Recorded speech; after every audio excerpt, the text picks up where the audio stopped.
college coaching, admissions directing, financial aid directing, and assistant registrar into 1 hour, 60 minutes. Okay, that's impossible.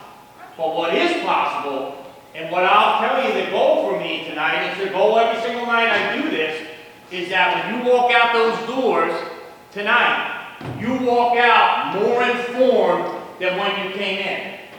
Ever since I was even coaching in college and in admissions, I always felt that there was a void. There's something missing when it comes to information and helping families get their kids to that next level. Okay, and obviously, let's just say this. Yeah, we're talking about student athletes tonight, but you got to go to college to be a student athlete. All right, you're not going there to play the sport. So I felt for many, many years, and I've talked to parents, even the parents I work with at mainland. I got parents coming in on Monday. We're going to sit down and we're mapping out some things for kids. They, people don't know. It can be cumbersome. So I'm going to put a lot of different information on you tonight. We made some copies of my PowerPoint. I would highly suggest you take notes. One of the things I always say at the end, my email will be up there. You can email me about anything. I'm not leaving after this. You want to stay here, ask me questions, it's not a problem. I can tell you this. I was in Pequannock High School last night, and I woke up this morning, and I had 3 emails in my inbox. 2 from 2 students, and 1 from a parent. And I got back to them today. So anything that I can do along the way to help, I'm going to help you. Okay? Topics tonight. We're going to talk about scholarships. That's the big topic, right? Money. I want something for my kid. We're going to talk about the eligibility center. We're going to talk about scholarships in the sense that there's only 2 types. That's it. There's head count and equivalency.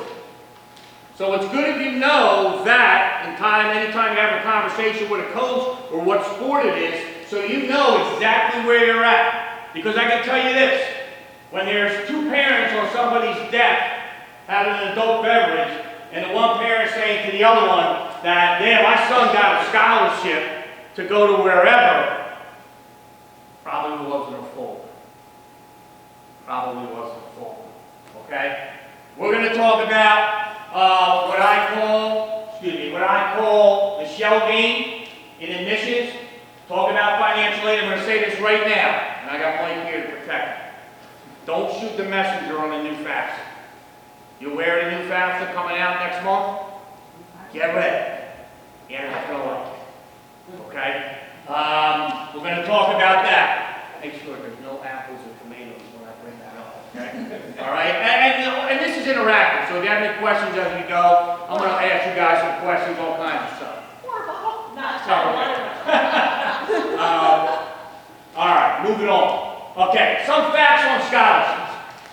Show of hands in here. How many people in here know someone or were themselves a full ride athlete coming out of high school? Full ride, totally paid for your athletics. Right there. What was it, Coach? What sport? Basketball. Basketball? No academic money, all athletic. Where at, Coach? East Carolina University. Beautiful. Anybody else? All right, hang on. Okay? This is my point. I really could name this workshop the 2% versus the 98%. Because only 2% of the kids in this country, people, 2% get a full ride. See, when I was growing up, and I played at mainland, out on the AD, it was nice going back. I had a buddy of mine that got a full ride to Virginia to play basketball with a guy named Ralph Sampson, which some of the older people in here would know. Another buddy of mine played quarterback at Penn State when Joe Paterno was there. When we talked scholarships back then, that's all it was. Like if you said a scholarship, it was a full ride. Be very, very careful today. Talk about scholarships in reference to 4 years. I'll get into that a little bit. I will tell you this. I will be the only person you will ever hear that talks about scholarships that's going to tell you that your academics will dictate how much money you'll get in scholarships for athletics. Wait a second. So, but that's totally separate. Like I'm a really, really good athlete. Right, so we already decided here, other than coaching the back, that 98% of us are not getting a full ride. 98%. Everybody in this room, including me, including my daughter, not getting a full ride. But somehow, we got to make this work. So when I tell you this, and I know mom and grandma and, you know, Uncle Joe told you every time since you were this high, make sure you go to class, do your homework, you know, do the right thing. Yeah, I know that. I'm telling you now, in high school, you are way more attractive as an athlete if your academics are at the best they can be. Okay? I always put this on here, and it's ironic because Coach Brandon, I have another example that I use, but I'm going to tell you this, guys. We're going to talk about the NCAA Eligibility Center in a minute. When you're in high school, you have to graduate with 16 core courses. Okay? Who knows what a core course is? What's a core course? Math, give me another one. How much? Yeah, we're in English. We'll say English, okay? You got it, right? You can throw a social science in there, you can throw a language in there. You have to have 16 core classes. That's what they're called. A normal college prep / honors student is going to get the 16. But let me tell you where you have to be careful. And this just happened last year. We got a running back at Mainland. He's only a junior. Rocco. He can get money. Okay? I got wind. Because my door's always open. The kids are in my office all the time. I have candy, drinks that come in. We sit and chat. I don't know if it's supposed to be in class. But anyway, so Rocco says to me, he says, Coach, he said, you know, I'm not doing well in chemistry. I think I'm going to drop it. And I said, Rock, I said, you talked to Mom about this guy and your guidance counselor? Now, listen, remember the guidance counselor. This is no knock or anything else. If they look at a person's transcript and they say that somebody's struggling, then the kid's saying that, yeah, and what's going to happen is if I keep putting more time in this class that I can't really pass, it's going to affect my other grades. So the counselor says, you know what? That's a great point, because the problem today, people, is we're worried about a GPA. Okay? You want to worry about a GPA? That's fine. Worry about a GPA in your core courses. That's not the first time that Mr. Rocco tried to drop it. Yes. Yeah, he dropped it. He did before. He was hard. Okay? This time maybe he wants faster. He whatever he wants. So, well, he went drop it. You know why? Because I don't want him to end up in the end where he doesn't have 16 core courses and he gets better than that, people, because by the end of your 6th semester, which is the end of your junior year, you have to have 10 courses completed. You cannot wait till your senior year and say, oh, I'm going to load up on the core courses. You will not be able to play in college. The answer is no. Okay? What I didn't want Rocco to happen to him was he keeps dropping these core classes, picks up some electives because his GPA looks great and he can't play in college. So be very, very careful when your son or daughter comes home and says, oh, I need to drop that. You better make sure, with the help of the counselor, that you're sitting down and you realize what classes you need to have to play in college. They're really only asking for a 2.3. Like in a letter form, what's a 2.3? Jacob, what's a 2.3? What is it? What's it? What letter is that? What's a C? C's a what? Well, yeah, but here, 2.0, right? 2.0. Okay, they're asking for a C+ in your core classes. That's it. Now, here's Coach Gatley's philosophy. I'll tell every kid, all right? My years teaching in high school. I'll take AP and I'll put them on the side. If you go to class, you do your homework, you're a good person, you're struggling maybe on a test or a quiz, and you go in and get help, you get a C. Guaranteed. Gotta have all those parts. NCAA is only asking for a C+. But what happens if you don't get a 2-3? That's a problem. You're not going to be eligible to get a scholarship, to get to the next level. Now, while there are some caveats to that, sure. You know, a school can take a chance on you in some capacity. If you're short on the core courses, GPA is a lot. You're not getting out of that one. Brandon knows that. You're not getting out of that one. But they can redshirt you, because sometimes you hear that, with a redshirt. So you can go to the college, they can pay for you. If you want a scholarship, they can give you everything. you're just not going to play until that coursework is made up. You better be pretty darn good. Nowadays, especially with the transfer portal, which I'll talk about in a little bit, there's somebody offering you a redshirt. Sometimes, I just put this up there so you understand. Sometimes you hear somebody, they're called an early qualifier, okay? We have a girl from mainland who's an All-American. She starts for Notre Dame girls basketball, dear friend of the family, and Notre Dame has taken 2 young ladies out of high school and allowed them to participate in college. It happens in football a lot too, okay? The only way that happens is if by the end of their junior year, they've got 14 core courses. Wow. You only need 16 for 4 years. So if you ever hear of somebody, hey, they're already taking off to college, well, how can that be? That's happened. That they fulfilled the core course requirement to go to the next level. My biggest pet peeve right here. All right, here we go. Ready? And I'm sorry, it's a little chopped off, but you got your pack. Show of hands right now. How many people in here have registered their son or daughter with the NCAA eligibility study? Put your hand up nice and high. 1, 2, 3. And you're a coach, is he a coach back here? Yes. You're a coach? Yeah. Wow. Well, I registered my son. Like, but I'm just saying, like, you're in it every day. What, you did to me? No?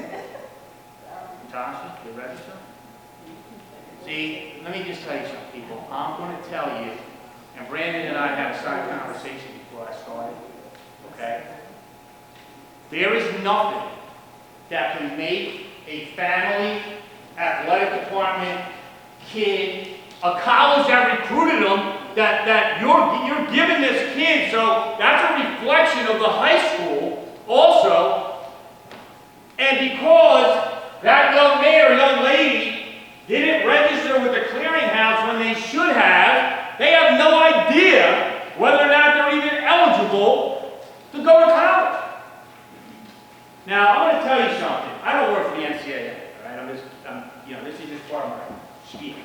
All right? Anywhere you see this eligibility center, you don't need the website. NCAA Eligibility Center, bang, it comes up. Okay? Anywhere you see something, they say, please, must register and complete by your junior year. The biggest mistake you could make. I'm starting to do these things for middle school kids and parents. Because I'm telling them as a freshman, and we've got a couple of freshmen in here, you don't have to register fully with the NCAA Eligibility Center. You can go on and do a free profile just to learn and get your stuff in there. And then maybe by the end of your freshman year, go in there and start your amateur certification. It's $100. Again, I don't work for the NCAA, that's what they charge. You cannot play in college unless you are certified by the NCAA. So Natasha has got the senior, correct? Yes. All right?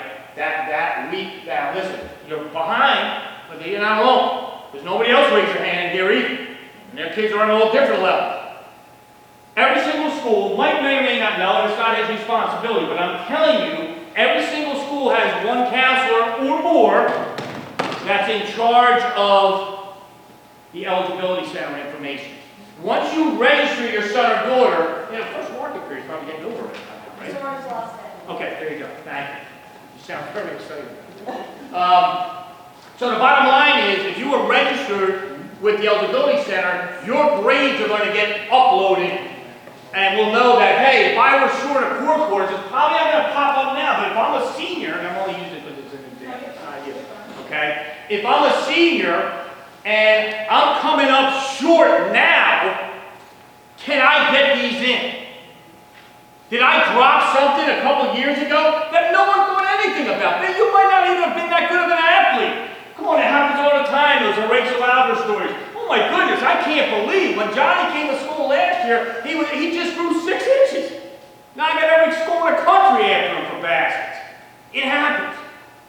People, please, I'm telling you, you have to register your kids as soon as possible. This young man's a freshman, right? He should get registered. Go ahead. The unannounced is different from the NCAA. Yes, you're saying, oh no, yeah, that's a totally different thing. Yeah, it's not even called, I didn't hear it, I never heard it. no, that's okay. It used, what I'm talking about, it used to be called a clearinghouse. Yeah, I heard it. Yeah, we don't do that. It's the eligibility center, okay? That's where you have to register your son or daughter. It keeps them on track for graduation, right? I highly suggest, this is me, like Gatley, I highly suggest at least as a freshman or sophomore, you do the free profile page. No cost, okay? Then you start to look at the 16 core courses, make sure you got them, okay? And then your junior year, at the worst, I like to do it earlier, you have a certification account, and you should be sitting down with your counselor, okay, and going over your classes. Now listen, my master's in student personal services and counseling. I'm not here to knock anyone. What I'm telling you is, it's just like when your kids were younger, and you were searching for a pediatrician, or you have a dentist, and this guy down the street, he's got a great reputation, but man, he's rough. This guy over here, I kind of like him. He's a little bit. You're in charge of your health. You're in charge of your kid's education. And you are in charge of whether or not that son or daughter gets money to play in college. So I do hear sometimes people say, well, you know, what about the guidance counselor? Well, I know when I was at Atlantic City High School in 1984, with 400 kids in a caseload, they're not going to know everything or hardly anything sometimes about the NCAA. So you have to help them. It's your kid, okay? You have to vest yourself in that. So again, I just want to reiterate, very, very important, and then we go down to here, roles and responsibilities. Listen, if you're expecting a college coach to come and see your kid, and you're in that 98%, which we all are in here, okay? Be careful. Be careful. Probably not going to happen. Okay? And the reason why it's not going to happen is because there's limited contact periods. But more importantly today, and listen, I grew up down the shore. I'm involved in a league that I played in. Your high school season is anticlimactic when it comes to recruiting. Let me say that again. Your high school season is anticlimactic when it comes to recruiting, except for football. Because there's no subsidiary league for football. So you got huddle film, you're sending that out, but in baskets I got AAU, in softball I got ASA, I got club soccer, I got travel baseball. That's where these kids are getting looked at. If you have a major college coach come to Linden High School, okay, and let's just say for a basketball game, because I'm a basketball guy, major college coach comes to watch a basketball game one night. They're not coming to see that young man play. They're making sure that that young man sees them there, because the connection's already been made.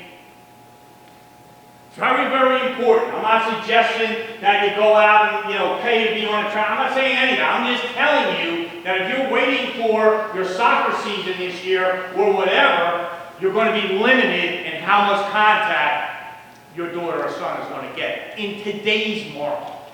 Make sense?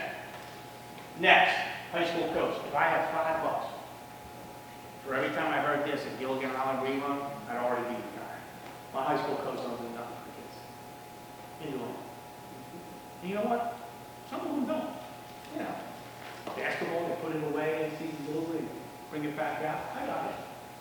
But a lot of times, and when I first got to mainland, I'd have coaches come in to see me, not like that anymore, and say, hey, Mike, I just found out that so-and-so committed to go to Boom, and they're getting this. I go, Coach, how do you just find out? It's your kid.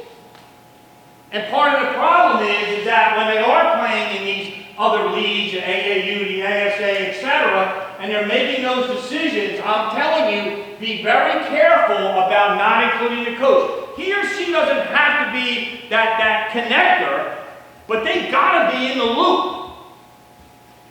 Why do they have to be in the loop? For the exact same reason I'm going to tell you here. Where your AD is not. I'm just saying in general. Okay? I get a call about 5 years ago. Get a call on a kid who's a mid-major football player for us. He may be as athletic a kid as I've seen him. But he was a jerk. So coach calls up and says, hey, is Coach Smith available? That's my football coach. I said, no, Coach, he's in class right now, but could I take a message for you? He said, sure. So, gives me his number and everything. He said, hey, before I hang up, Mr. Gatley, can I ask you a little something? I said, sure, go ahead, Coach. He said, what can you tell me about so-and-so? Now, it's after the football season because they had a couple of guys fall through, and now they're back hot on him. He said, what can you tell me about so-and-so? I said, he played football in mainland. No, yeah, you know that, Mr. Gatley. What I'm saying is, what can you tell me about it? I said he played football in mainland. See, I'll never throw a kid under a bus, but I can tell you this, all right? Our reputation's on that too. And I'm not going to sit here and put a feather in my cap because I think that maybe this kid can go get a scholarship. See, one of the things that had to be straightened out at mainland, and since that's been straightened out, it's one of those pieces to success. And I'm going to tell you as an example, we have the Atlantic City Press down by us. Okay, very good articles on kids and everything. When I read about what a coach is saying, or what a player is saying, once I get to the 15th I, I'm done. I'm not interested in I. We're not interested in I. And when I tell you when I was in college, I wasn't interested in I. Okay? I can go to sleep at night, no problem. I'll let the school board take care of itself. You give me guys, and when you put that name across a chest, that's what they want to do, we'll go for it. I got no problem with that. Because see, a lot of times, especially the young people, they get their pronouns mixed up. You know, the I, the me, instead of the us and the we. Trust me when I tell you that these two people better be able to sell your kid as well as anybody else. Believe me. I don't want to hear about the parents or this, the parents that. We're talking about the kid. The kid, him or herself. What kind of person are they? All right? Crucially important in this. All right, here we go. Two types of scholarships. Head count is the first one. Full ride. Natasha, let me just tell you this. I'm going to ask you to help. All right, that number right there, and it's on your packet, that says football, and it says 85. Okay? Add up all these scholarships and tell me how many we got. Take a look. How much? Anybody? How many? 132. 132? No. 132 is always the most popular answer. It's men's and women's basketball. 147. There you go. There you go. 147 guaranteed full rides in the country. That is it. And that's not every year. I mean, I have 4 seniors and then I got a kid that decided not to come back. I got 5.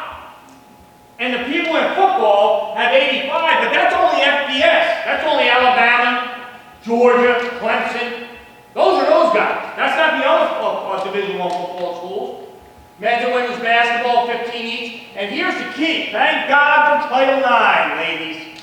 Because up until a few years ago, I could draw a straight line up and down here, and you would have had 100 male scholarships between football and basketball and only 15 for women.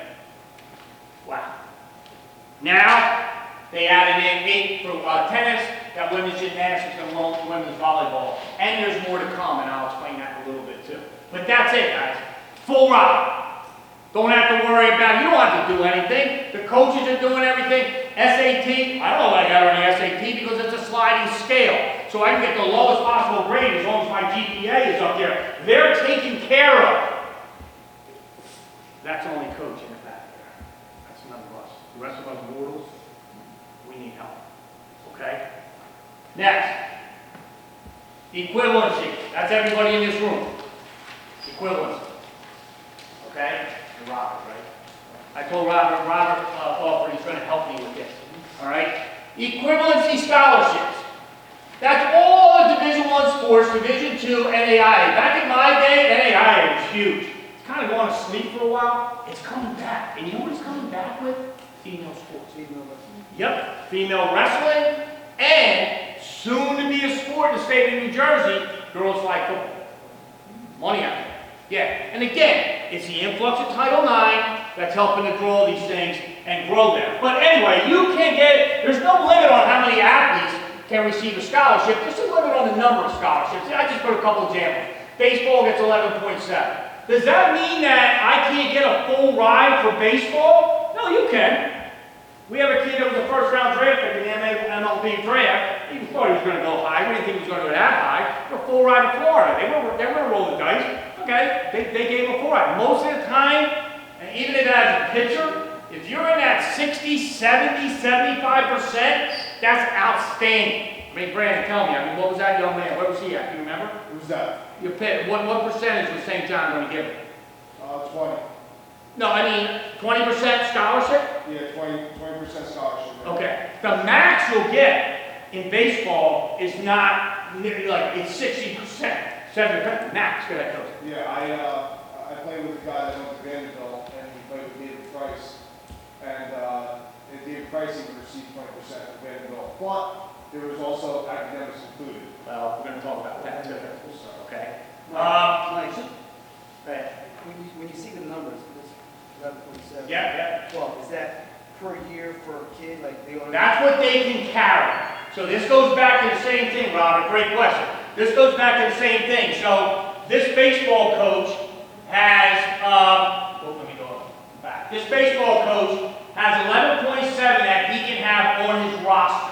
Those are full scholarship. Full scholarship kids are not 0.7, however you want to do it. But you and I, I'm going to show you an example of how this gets done.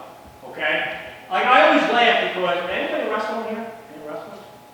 I love wrestling. Like, basketball and wrestling is like oil and water. They just don't say, but at Franklin Marshall, where I played basketball, we were Division I. I was Division III in basketball, Division I in wrestling.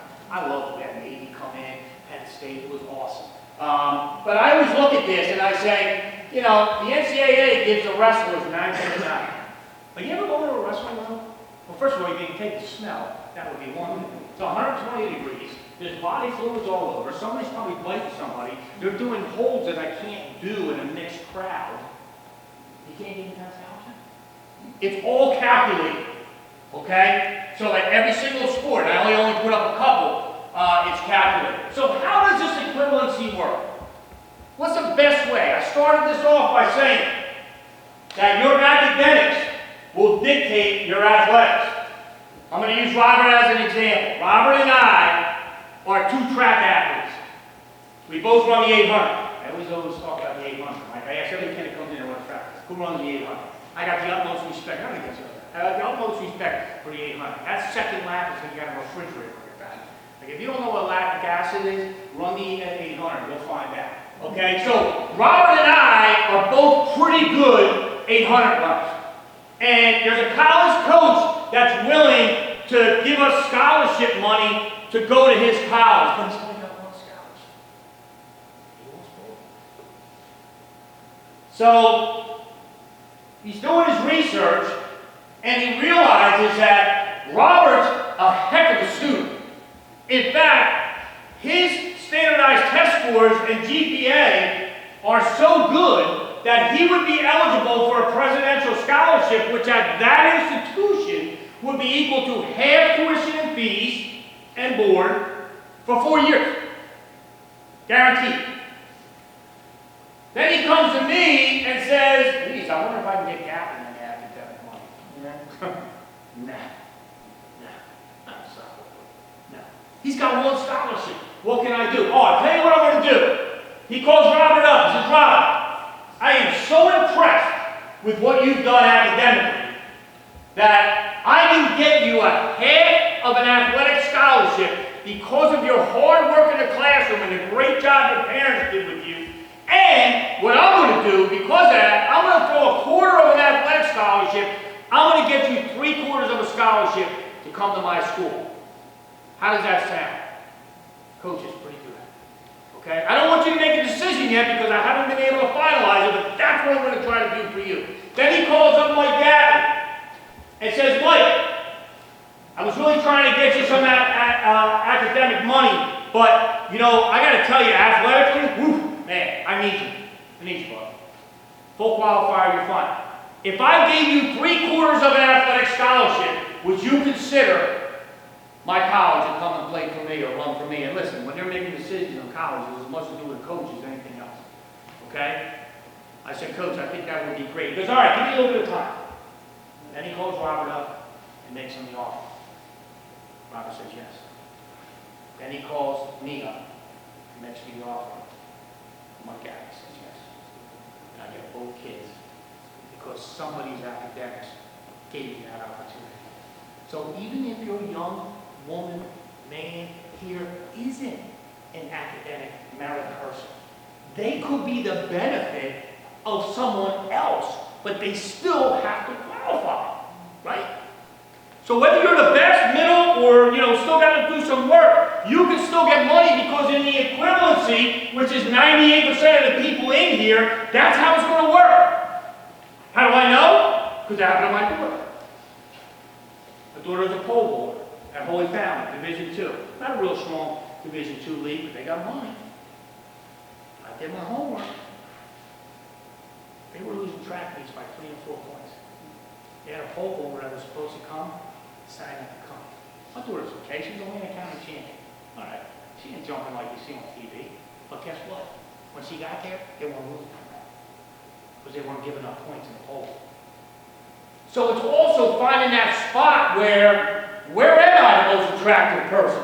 I did my homework and I went all up and down. And you know what? There were Division III schools that have no scholarships that had no interest in my daughter. None. Because they're high Division III. I'll talk about that in a second. But in this situation, she's got like this much longer than that. Now she's done. Okay? Very, very important. I think it's also key, so you guys know, because if you are getting on a scholarship, let's say in town, the Kiwanis Club's giving something, they have the Linden parent organization, whatever the case may be. If you're getting a scholarship and some other money, it can only add up to what the cost of education is or the cost of attendance. Okay? Example is this. If you're getting it all paid for, you're in that head count, or you're in a situation where somebody offering you a full ride. I used to run an organization down in South Jersey Coach Association. We gave every kid a $250 scholarship every year. I had a kid that had a full ride to Rutgers for wrestling. Okay? In order for him to keep that $250, he had to declare it with Rutgers. Okay? So you can't keep getting more money if you get enough money to get you that full scholarship. Okay? That's very, very important. I talked about 4 years. Well, I don't know, did you guys have a sign? Did you guys sign last week? Did anybody sign that? No. All right, so last week. I'm sorry, Mike, can you say that again about the 250 and the... Yeah, so if you're on a scholarship and it's covering the cost of attendance, and somebody were to give you a Kiwanis Club or, somewhere in town or some other type of thing that would put you over that, the NCAA requires you to declare it. Yeah, well, listen, Bob, are they coming after you? No, but once I know why you asked that question, I'm going to have to come after you. The bottom line is with scholarship, we had our signing last week. I had 11 kids sign Division I. Okay? What happens, say in my daughter's case, she's a bowler, and she's got some scholarship money from different tournaments, Okay. and say she gets full ride. Yes, she'd have to declare those things. She gets full rides, yes. And remember, head count's full ride, but equivalency, they can give full rides too, like I said in baseball. You cannot go over. Now, do I think that they're coming after you for a $1,000 scholarship, or you had your senior night here and you got such and such from the science department? It's not for me to say. I'm just telling you what the rule is, okay? I don't think they're coming after you for that, but the point is you're supposed to declare it. If you were to be found out later, you would definitely jeopardize her scholarship. No question, okay? We do these little signings, right? I had the cameras there, the kids sign, it's a beautiful thing, it's real exciting and all. When you sign, you only sign for 1 year. That's it. 1 year renewal. What does that mean? That means you better go to class, you better go be a good person, good attitude. How you perform on the field, that's up to the coach to decide. The bottom line is this, you don't get it for 4 years.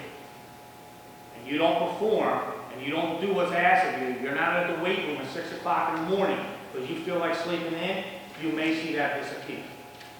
Okay? You may see that disappear. And missions as well. Alright?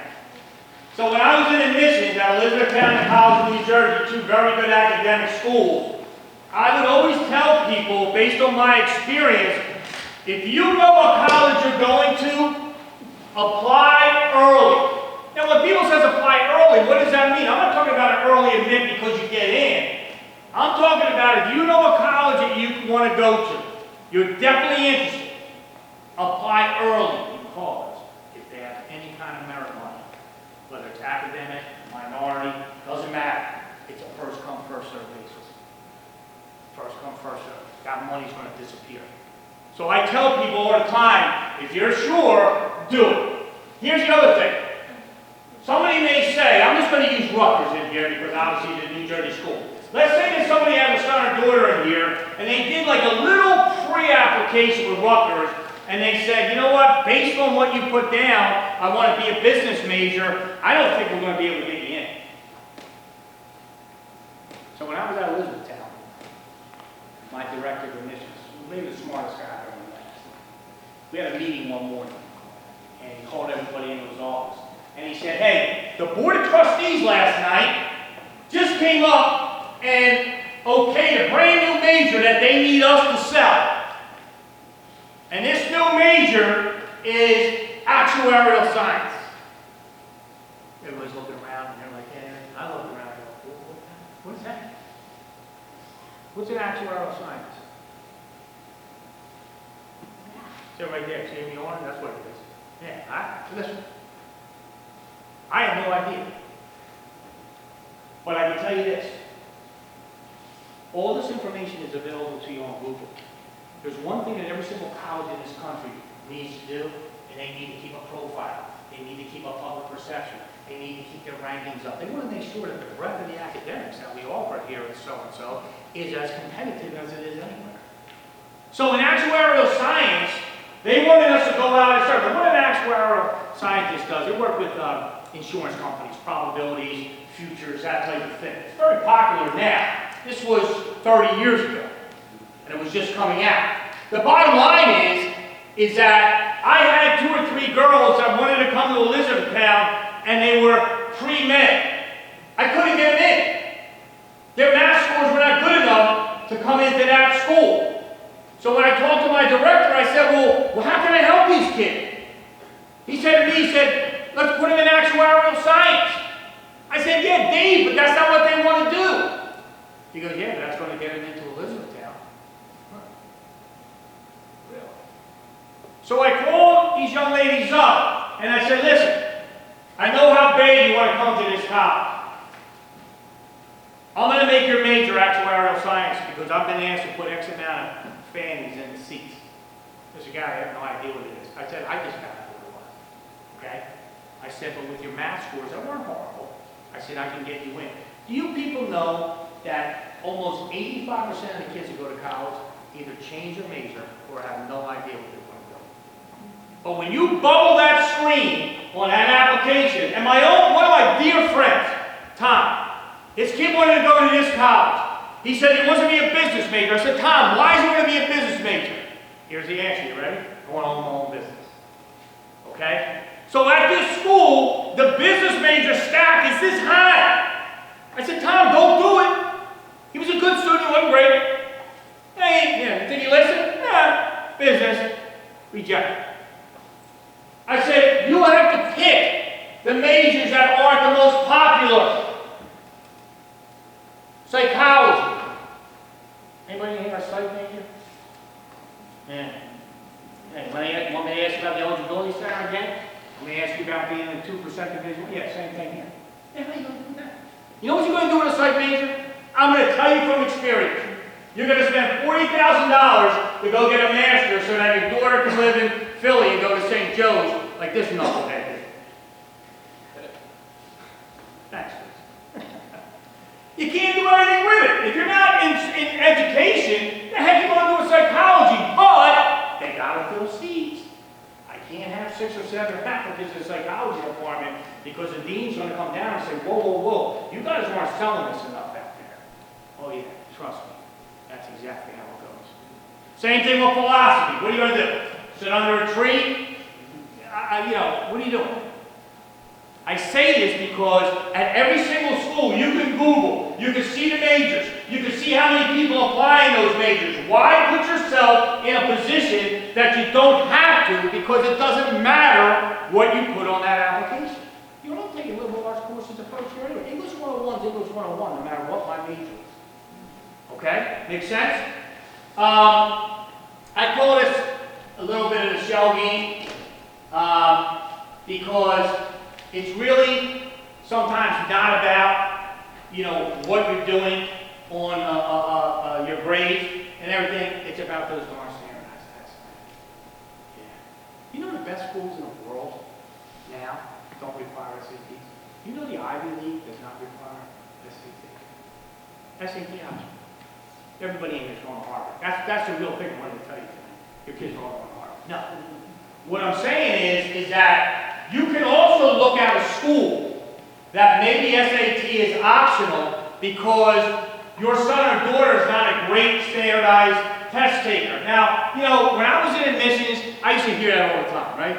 My kid's a great kid in the classroom, but they're just, Mr. Galley, you're just not a good standardized test taker. How would I know that? You know what I did? Back in 1988, there was a test out there called the Dove test. Okay? And what the Dove test was at that time, it was the minority equivalent of the SAT. Okay? And when I used to talk to kids, when I went into different schools, doesn't matter what type of thing, you know, if you're doing a reading passage, let me ask you this, you got crew here? No. How do you not have crew? Say Okay. that again? All right, crew. No crew? All right, listen. So, we got somebody from Linden taking the SAT, and one of the major reading passages is about crew and about a coxswain. So, I don't know about you, but when I was growing up and reading, I sometimes still do it now, if I don't understand a word, I just go right through it. Well, the problem is you can't do that on the SAT. You're going to get crushed. So I took the Dove test, right? Minority authors, poets, a variety of different things. So it enlightened me to say that, okay, listen, standardized tests are here to stay. They are not going away. Although you do have a choice now of whether you go to a school that accepts it or not. But the one thing I would tell you today, and this is coming out of my counseling background, that if you are taking the SAT, please do. But also, please take the ACT. And the reason why I say that, back in my time, not every school accepted it. Every school accepts it now. What I have found is that the ACT tends to be a little bit more student-friendly than the SAT. Many times in the SAT, someone's math scores will be a little bit higher than their verbal, because if you're not an avid reader, you're not going to see your verbal scores go up. Oh, sure, you can hire somebody for a couple $1,000s, your scores will go up. I'm talking about the average person. I can't pay that for my kid to get better. Take a look at the ACT, because it's more consistent with the courses that somebody would have as they're going through their high school career. It's just another option, and it's equally as important as the SAT from an admission standpoint. I was in Allentown the other night at a high school, and I talked about this, and there was a guidance counselor there, and she said, absolutely 100% correct. She said, I just ran into somebody that was doing that for one of our kids. So, I know you have a letter of recommendation. I don't know if you use Naviance here or Power School or whatever, that's fine, the counselor does. But I'm telling you this, if you can get a letter of recommendation that has a state seal on it, has a federal seal, it's from the FBI, CIA, etc., your package is going to be looked at differently. College in New Jersey, one of the top academic schools around, little baby Ivy, right? When we used to get an application in, we put it in a jacket, little manila folder. If there was a state seal from anywhere, that folder got a gold sticker on it, and it got put in the pile. We didn't even look at the rest of it. Now, that didn't mean that that kid was going to get in, but I'm telling you what, we were scrutinizing that thing a little bit more than we normally would. Okay? So that's how it can help you. How can it hurt you? Well, like the guy down at Holy Spirit. Counselor is now retired, thank God. He sends in a recommendation for Robert here. You know, hey, this is for Robert. Greatest thing, extra slice of bread. He does this, he does that. Then he sends another one in, because he's got a caseload of boys and girls out there, for Natasha. And it's whited out, and now it's got Natasha, but it gets better, where he said, Robert, he's a great kid. He said, Natasha, he's a great kid. And if you don't think that that impacts your package, you're highly mistaken. Let me add this, parents. In a lot of cases, when your kid gets there, the writing example is going to be optional. You better be very, very careful submitting that essay. It's embarrassing how some of these kids write that. And if somebody's reading that, and it's got a one sentence for a whole paragraph for 9 commas when there should be 1, that's not going to be good. Be very, very careful. I'm not telling you don't write. What I'm saying is, you better make sure that you know what you're writing. You better make sure that that essay that you decide, tell me who's impacted your life at Linden High School. You better make sure that you've written that already and that it's been proofread, so that when you sit and do that, it's good. That's going to dictate whether or not you get into a school. All right, here's the thing. No. Apples. All right, people. So, FAFSA. All right, scholarship or not, you're going to have to do the FAFSA. If you're going to get a scholarship, you have to do it. Because if you're eligible to get money against that scholarship, they want to see it. Okay, that's a free application for federal student aid. All right, they've changed it. This is the world of acronyms. So here's the big deal. Here's what they're doing in December.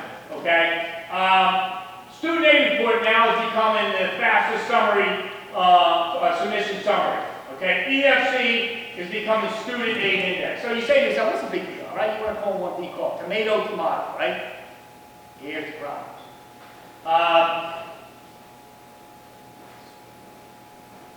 What you knew, well, let me ask you this.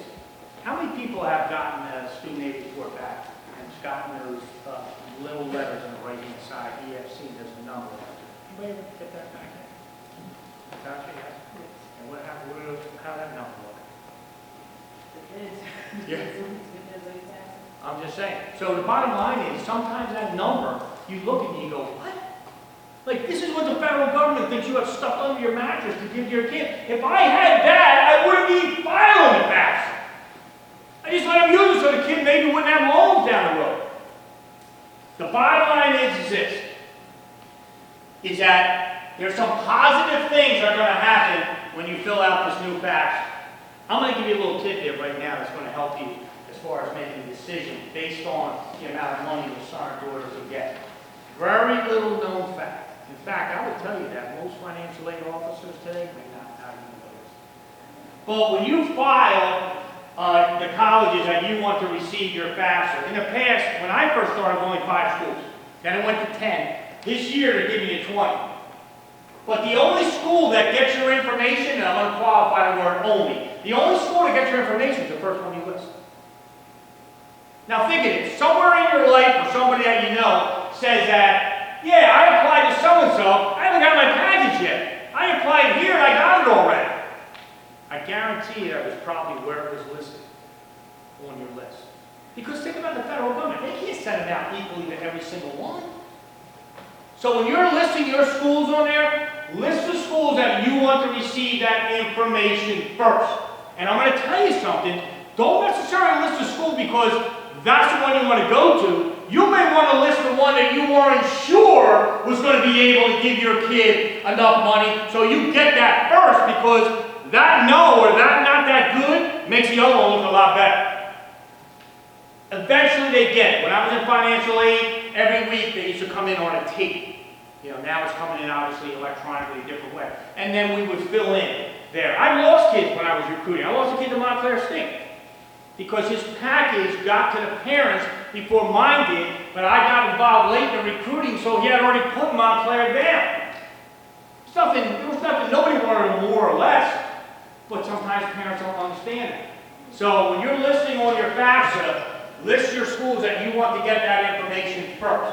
All right, here's some of the highlights. There used to be 108 questions on the FAFSA. Now it's 36. Boy, is that great. You know what's not great? The reason why it's all reduced, because you're not filling out the financial anymore. Yeah, federal government. The tax returns are used. Okay? So when people would ask me, gee, should I put my assets down? I think I'm even worse one here.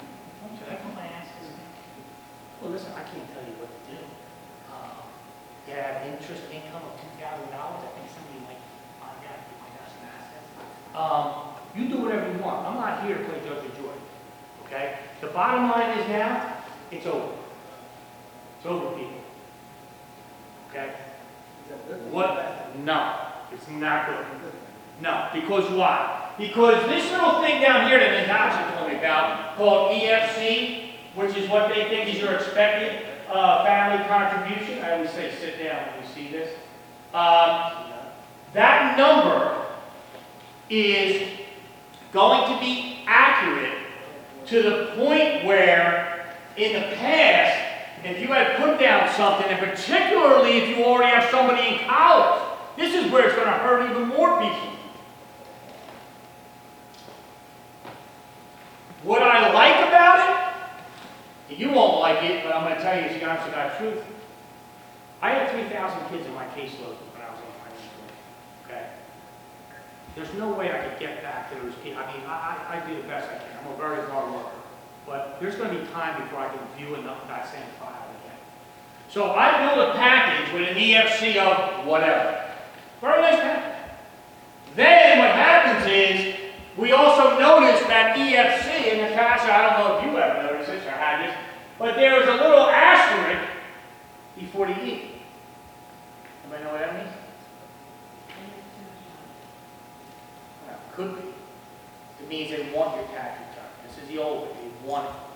Okay? Here's where it gets dangerous. You don't put the right information. I'm not saying you're cheating. I'm just saying you don't put the right information on. You get a package from Kane University that's very attractive. Now you're selected for verification. You've got to bring in your tax return. So you bring your tax return back into me. I can't look at it when you bring it in. I'm already on 17 other cases. So by the time I get back to that, you've already told the other schools no. Well, whatever. Kane's got me a great package. And now when I put the real information into the system, your package totally changes. That's one thing that I think is positive. Is whatever you get, you're going to know that that's the truth. Okay? But here's where it starts to get the good, the bad, and the ugly. All right? I've seen it all the time. It's nothing unusual. People are married. They want to file single, okay, on their tax return. And then whoever has the lowest income, that's who they put the kids on as dependents. And that's what they use for the FAFSA. Done. It's not happening anymore. Because what they're doing now is that if you file separate, but you're considered a contributor, you're married, but you're still contributing, okay, because it's all Social Security numbers, and married, unmarried, filing separately, you're taking that money too. The government's been ripped off a lot. I know they rip us off all the time, but they've been ripped off a lot. On that fight again?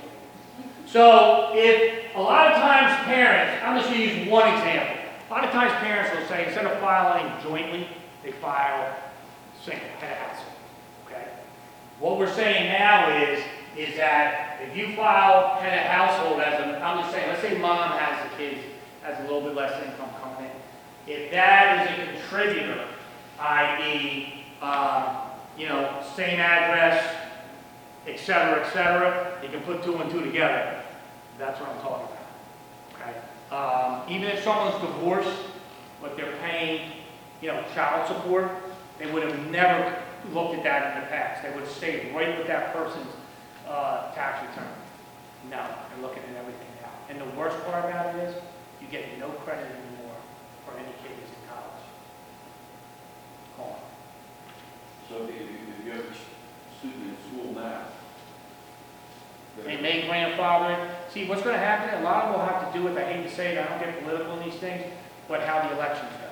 But right now, you would not get credit for that one that's already in college. Yeah. I told you, I started this off by saying, don't throw anything at me, okay? I'm just a messenger, Okay? Now, what did the government did do? Here's what they did. They said, look, we get it. We're going to give you something called an IPA, an income protection allowance. We're going to say that. I know you got a mortgage, or you got rent. I realize you have a car. I know you got to live. So they build that in. They always build it in. But they don't care whether you're riding a Ford Fiesta or a Cadillac Escalade. It's that number, of which no one knows, by the way. Okay? And it is based on your income, whether that number goes up or down. Just telling you to be prepared. That's all I'm saying. Okay? I'm not going to go into loans except to say this. Can anybody tell me what the difference is between subsidized and unsubsidized? Go ahead. They are actually opposite of what they say. A subsidized loan, you will get charged interest on while the child is in school, while a subsidized loan is no interest while the child is in school, while an unsubsidized is interest while the child is in school. Excellent. They're opposite. Yes, So yeah. if you go by subsidized, you're going to get no interest, and unsubsidized is interest. Yes. And it's all based on your income. Okay? I'm going to scare you again with this. If Elon Musk had a kid that needed a loan, he's probably going to get the same one that most of you can get. Yeah, you know the guy with the electric car? I've seen a few of them driving up there. That's how low the window is. That's how small it's starting to close. You get a combination thereof. The one thing I would suggest is this. I don't spend a lot of time on loans. I'm not talking about parent loans and all this kind of stuff. Okay? There's a myriad of things. Here's what I would say to you. If you get stuck, I'm saying stuck, with any level of an unsubsidized loan, okay, I would highly suggest you pay the interest while your son or daughter's in college. It could be $60, $70 a month. You do not want that to capitalize and accrue at the end. So when you see in there, it means you need to do something. Okay? And I can tell you right now, people, the college I went to costs $83,500 right now. Right? Most people are going to be eligible for about $5,500 their first time through. $5,500 for the year. What are you going to do with that? And they take out 4% anyway. The government takes out 4% off of that 55, and then you're still going to owe it when you're done. Go ahead, Dan. One of the things that I did with my son just turned 31. Okay?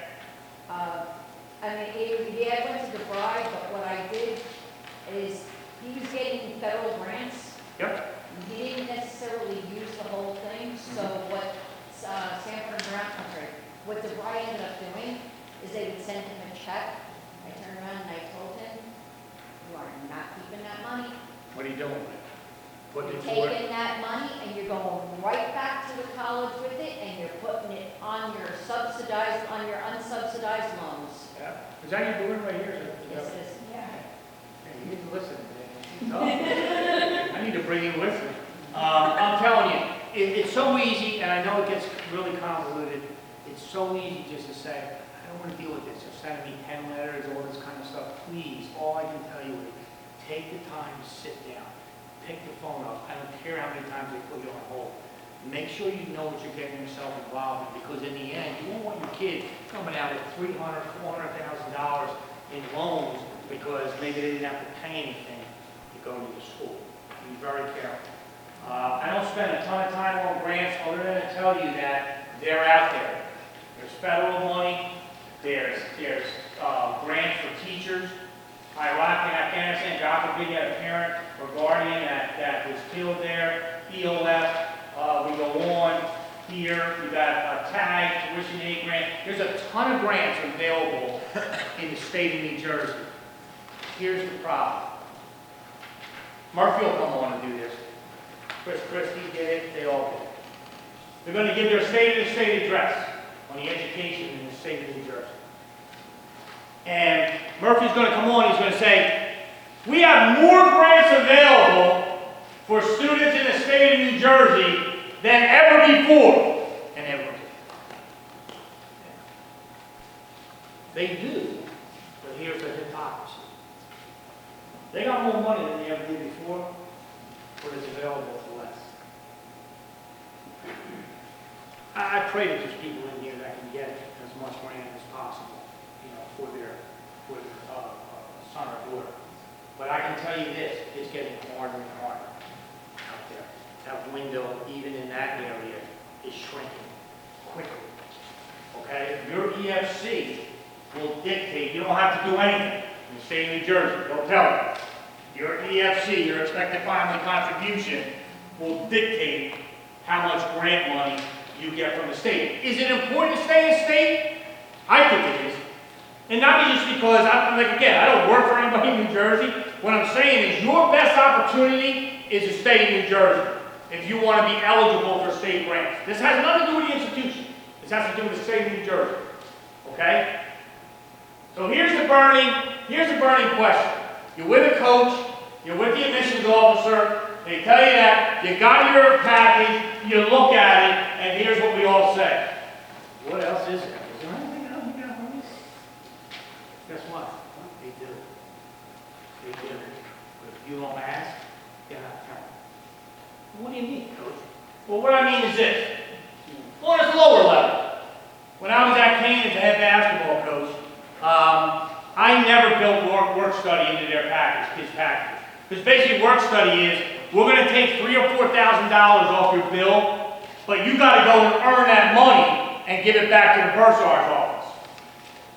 Like, that doesn't sound right. Like, I need my son or daughter to have money in their pocket during the year so they're not calling home. That to me is like when I said to my son a couple of years ago, hey, I'm going to help you with your car payment, Mike. I said, I'll tell you what I'm going to do. I'll split it with you. Dad, that's great. Thank you. Oh, here, too. Okay? First month, good. Second month, yo, Mike, we're about 2 days away. Loans, you got payment. Yeah, okay. Third month, I couldn't even find him. He lives in my house. Okay? That's my point with work study. Be very, very careful. Don't let them sell you on a real high work study package that your kid has to earn, so he has to get up at 7 o'clock in the morning and rake leaves when he was up studying, but doesn't feel like getting out of bed because I'm not making the money. Very, very careful. No one you'll ever meet will tell you what I'm going to tell you. Nobody. Here's what I want you to do. Natasha, you got your phone here? Okay, here's what I want you to do. I want you to look up, and Robert, I'm going to give you some homework too. I want you to look up the endowment, and it's right here, okay? The endowment of Franklin and Marshall College. Robert, I want you to look up the endowment of the University of Tennessee. I just had 2 girls sign approving. I just want you guys to get those numbers real quick, and then we'll talk. Okay, endowment money of Franklin and Marshall College, Division III. Endowment money of Tennessee, SEC. Big time Division I. So as you get it, let me know. What's it say? 350 million. Okay. What's Tennessee got, Rob? And some people... 941 million. 941 million. Now, would that be money coming from donors? So what is an endowment? That hit the nail on the head. It's the alumni, it's their investments. This is money that's sitting at these colleges, and you may say, yeah, all right, Mike, that sounds great, but you know, that really couldn't affect me, could it? I'm going to give you a fictitious college right here, okay? Fictitious college, doesn't exist. They have $1 million endowment. We know that's nothing because I just gave you 2 schools on opposite ends of the spectrum size-wise. But in any investment, I'm not an investment bank, okay? But anytime you do investments, if you're taking money out of investment, you never take more than 5% because you have to allow that money to grow back. So I have 5% to work with in an endowment. So at this particular college, we have $1 million endowment, and we're going to take 5% out, so that gives me $50K. Okay? Now, what you also have to do, and what they do at a college or a university, is they now have to divide the amount of kids that are at that institution that could be eligible for institutional money. In this fictitious example, there's 1,000 kids at this college, just to make it all round. Okay? So that would come out to $50 a kid. That's if every kid got some type of a scholarship from the school. It's not going to happen. But can this really happen? Can I really get money? 941 million? 350 million? Can I really get that? Well, guess what? I did. Yeah, I went to Division III, it's right there. No scholarships. You never paid a dime to go to Franklin Marshall. I told you it's 83,500 now. When I started there, it was 9,900. Don't that, okay? Because probably Glasgow was 1,000, so it's still a lot. I had no idea what they were going to do. I got offered to Bucknell, Lafayette, Lehigh. That's where I was going to go. And then Franklin Marshall came in late. And I also wanted to play right away. And a very good program. I didn't say nothing to coach. I didn't say, Coach, if you don't come up with this, I'm not playing. They came back to me. And with the Firestone grant and the Gatley Act, Mike Gatley didn't pay a dime to go to college. Because I played basketball. At Franklin Marshall, I'm just giving you this example. At Franklin Marshall, every year, one male basketball player could come for free. One female basketball player could come for free. 3 football players could come. My buddy Guy, he played for the Dolphins for a little bit. If Linden High School had the greatest tuba player, okay, in this area, and Franklin Marshall wanted that kid for their band, they could offer. The point I'm making, people, is that there are millions and millions of dollars that these institutions have. They list them right on their websites of how many scholarships they offer in different areas, and they also tell you how much of that endowment money goes towards scholarships.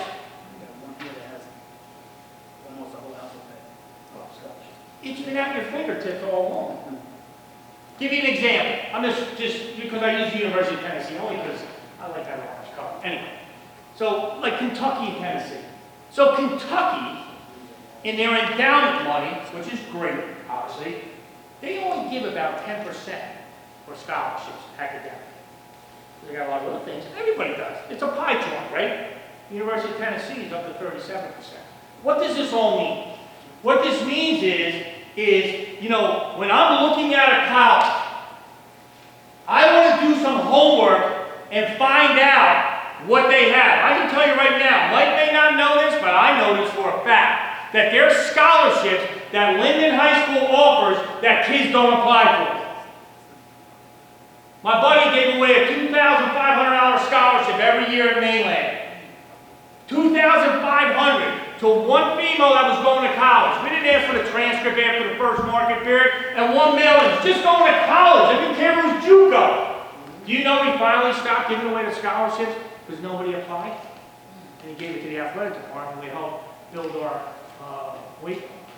There's money at this school that doesn't get used. There's money in this town that people are offering that they don't even get applications for anymore. Oh, I can't get any extra money. You beat the bush, you'll get extra money. We look at these scholarships and we say, hey, maybe the actuarial science department is giving away a scholarship. There it is again. I can't believe a psychology department, if your grade point average is here, once you get in there, you could be eligible for a $3,000 scholarship? Yeah. They're all on the website too, people. They've been at your fingertips the whole time. I told you I'm the only one who can tell you this because they don't want this information just to be out there. They want to dictate where that goes. Yeah, I'm sure they want to use some money for fellowships, people that are over in England. I get it, Rhodes Scholars, I get it, but there's also money available for you. I end all my talks with, and I only do this because I'm really bothered about how much it hurts everybody in here. Especially if you're a kid who's got a chance to go to Division I. NIL money. Name, image, and likeness. It's absolutely out of control. It has hurt high school kids on so many levels you guys don't even know, to the point where the NCAA is asking Congress for help. What does that actually mean? It's all these kids that are getting paid now in college. Well, then how could that possibly affect the high school kid? Well, it can affect the high school kid, and I said this earlier, and I was gonna talk about it, because of the transfer portal, because, anybody know, Jimbo? He just got fired at Texas A&M? How much did they, coach, how much they paying? 75, what, 100? Million, jeez, I wonder where they got that money at. 75 million for getting fired! Anybody remember, and coaches in here at work, anybody remember a guy named Jim Tressel? What did Jim Tressel do, coach? Coach football at Ohio State. Top-notch guy, always wore the cardigan sweater, right? Always immaculate. You know what he's doing now? He's the president of Youngstown State. That's how much people think about him. But him, because Maurice Claret went down to the local store and had a couple FUBU shirts with his name on it, neither one of those guys are involved in football again. Claret never would have made it to the NFL because they blackballed. Today, they put him on Pepsi. FUBU shirts, they ain't even around. It's scary. We have a kid at Mainland, went to St. Bonaventure, 1,000-point scorer, 1,000 rebounder at St. Bonaventure. Got an extra year, the COVID year, in the portal, blah, blah, blah. You know there's assistant coaches in Division I? That's all they do all day. They sit in that portal. And see, what happens is, you have a 4- or 5-star recruiter. You got a young kid who's in 8th or 9th grade now that maybe could be that kid. But I got a guy like Jimbo that says, geez, if I don't win immediately, I'm in trouble. So I'm going to recruit a kid from Linden hard, every day, everything I can, Christmas card, everything. Until there's some kid in the portal that can save my job. See, and nobody wants to talk about this. So this kid O'Shune that played at Mainland, he's over in Portugal now, 6'11", wingspan, 7'6", all that kind of stuff. He had any school in the country could have went to. Miami, Florida, you name it. He goes, Iowa State. I said, bud, you going to Iowa State? Great conference. Coach is a great guy. Why Iowa State? Flat out, coach, they're paying the most. So Iowa State could have been recruiting a 6'10" kid from Linden, and as soon as O'Shune with 1,000 points and 1,000 rebounds at an Atlantic 10 school and an MVP decides he's going there, see you later, the guy from Linden. Yeah, it's really cooled down. The phone's not ringing so much. Coach is not getting a hold of me. It's out of control. You know, primetime son, right? Got the $200,000 college guy, right? The one game at halftime, he made a commercial. During a college football game, he made a commercial. Texas signed a running back last year.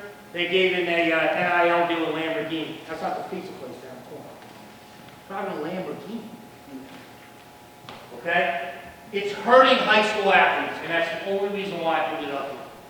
It hopefully is going to come down. The transfer portal is going to eventually go away. But I think it's very, very important that you know that this is a business, and that's why I got dollars over there, on it. That's what it's about right there. Period. Let's review. Number one thing, Natasha, look up there. What is it?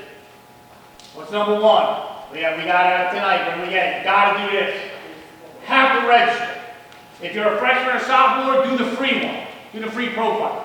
Everybody else, you got to go in and get it. Your kid's got a chance to play in college, okay? 2% versus 98. Only got one scholarship person in here. Okay? The rest of us, we're all 98. We got to find some way to make this happen. And let me tell you something. When you start asking a coach or a financial aid director or an admissions director, hey, can we talk about endowment money? They go from sitting in their chair like this to like this. Well, yeah, I mean, we do have some things that we offer. Oh, you do? Okay, because you weren't telling me that. Right, do we apply for those endowments before, or should we ask that? You ask that as that process is going on, and quite honestly, if you look on, I'm just using Kentucky, I use it in full round. I just go on myself. University of Kentucky's got all the different endowment scholarships listed there. Some of them are when you get in school there, but the money is extensive. Okay? Can you apply again maybe after a freshman year? Absolutely, absolutely, because it's all based on GPA. What you're starting to find out, those GPAs are going down. Back in the day, you used to have a 3.5. You did a 3.5, you maintain that, you could have it. This scholarships in there now with 2.5. And you would be a 2.3 to be eligible. Two types of scholarships, head count equivalency, admissions, right? Look at the majors, see which one is the least popular, especially for your reach school. Yeah, I'm saying that. All right, and I started this by telling you the same thing. This is going to dictate how much money your kid gets in college, because nobody in here right now is a full-ride kid. Okay? I gave you the example where, yeah, Robert really benefited from it, because he was a heck of a student. But guess who else wanted help? Like Gavin. Can I say something? Yes, go ahead, Robert. We're not done, so this is all. Well, here's my contact, real quick, and I'll get to it. Here's my contact stuff, and I said this in the beginning, and I mean it sincerely. Sometimes you walk out of here and you say, you know, hey, I don't know, I shouldn't ask Coach this. It's, you know, it's getting late, whatever the case may be. Not a problem. There's my email.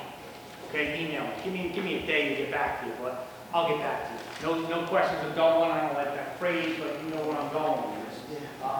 Ask, and it may not be now. Now I'm retiring in August. This email will flip to my new email. So if you're 2 years down the road, hey, I want to run something by you, this is what I do. Okay? Robert, I'll get to you in one second, all right? I want to thank Mike and everybody else for having me in. Awesome.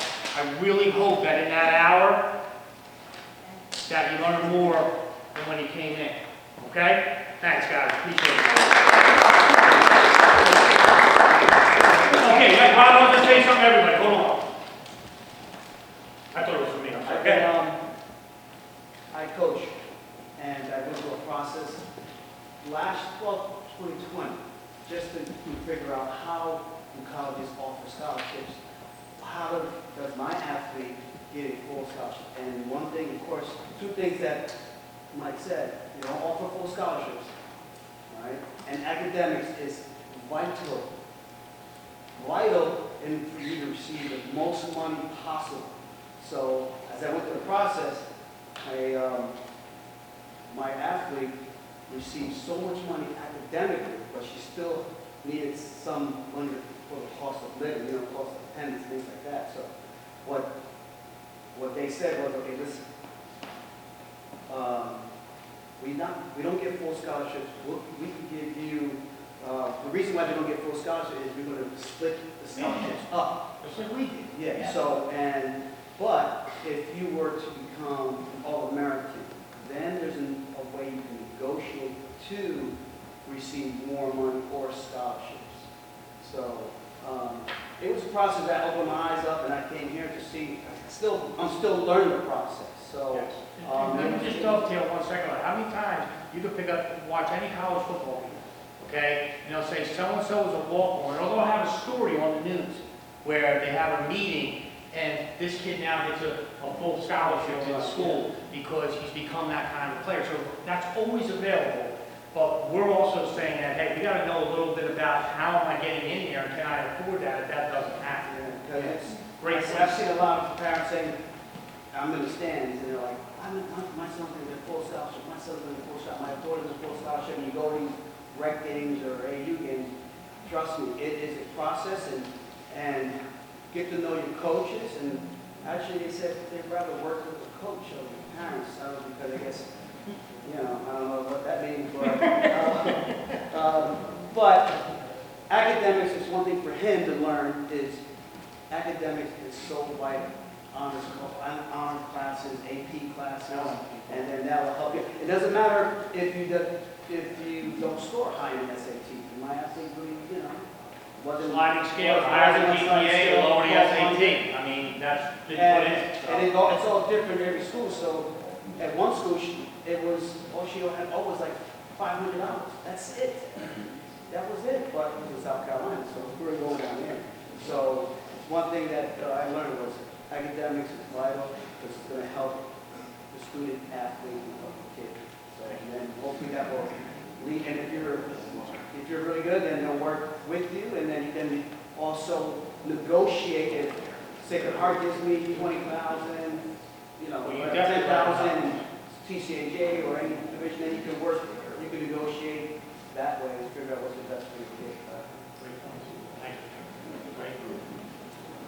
Any questions, ask me, you got my email, I'm not going anywhere, I'm here, I want to thank you. Hopefully, like I said, I gave you something. I just want to give you information and have you think about some things. So hopefully, you know, like I said, I squeezed 12 years into an hour, right? Guys, thank you all for coming out. Thank you, Mike Kaplan.